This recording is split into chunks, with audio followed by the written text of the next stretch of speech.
C'est le Parisien qui l'a révélé ce samedi 21 octobre. L'une des viticultrices ayant eu l'honneur de recevoir le couple royal lors de son déplacement en France a en prime eu la bonne surprise de voir cette visite mettre un terme à ses difficultés financières. Noémie Tannot est une jeune viticultrice qui donne tout pour son activité depuis qu'elle a acheté un vignoble en 2020, à Lussac-Saint-Émilion.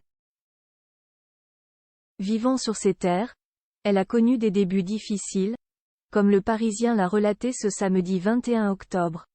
Je suis vraiment repartie de zéro avec aucun client.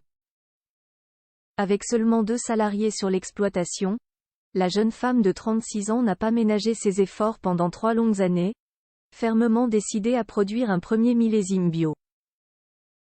Néanmoins, il n'est pas évident de se forger une clientèle. Un problème que le roi d'Angleterre, qui a pourtant récemment mis de l'eau dans son vin, a réglé en un clin d'œil en visitant son exploitation avec son épouse Camilla. Le souverain dont les dernières révélations ont surpris lui a offert une exposition dont elle n'aurait osé rêver. Comme la jeune viticultrice l'a confié aux Parisiens, les commandes de la cuvée La Source ont explosé après la visite du couple royal.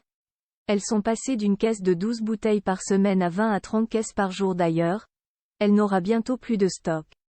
Expliquant être passionnée par le monde de la nature et avoir rencontré le monde de la vigne presque par hasard, cette maman de 2 petites filles a décidé de tout plaquer à l'âge de 24 ans, abandonnant le social pour des études agricoles. Et quand l'occasion s'est présentée de reprendre l'exploitation d'une viticultrice qui partait à la retraite, malgré l'immensité du défi, elle n'a pas hésité, plus grand que photo Charles III et Camilla en France. Les moments forts de leur visite d'Etatmon emploi du temps risquent d'être surchargés. Certaine que le souverain notoirement très soucieux des questions environnementales s'est intéressé à sa production parce que son exploitation a décroché le trophée vignoble engagé en 2022 grâce à son vin sans sulfite. La jeune femme apprécie pleinement l'incroyable coup de pouce que la visite du couple royal lui a apporté.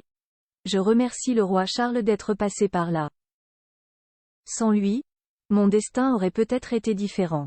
Alors que les vendanges 2023 viennent de se terminer et que Noémie Tannot s'apprête à entamer un tour de France des salons viticoles pour faire la promotion de son vin, elle a tenu à adresser un message non dénué d'humour à la couronne britannique. Si la cour d'Angleterre souhaite m'inviter à Londres, il faudra qu'elle s'y prenne bien à l'avance, car mon emploi du temps risque d'être surchargé jusqu'aux fêtes de Noël. Voilà une exploitation où les grands-parents de George et Charlotte d'Angleterre sont assurés de toujours avoir une bonne bouteille de côté, au cas où ils souhaitent revenir un jour. Article écrit avec la collaboration de 6 médias.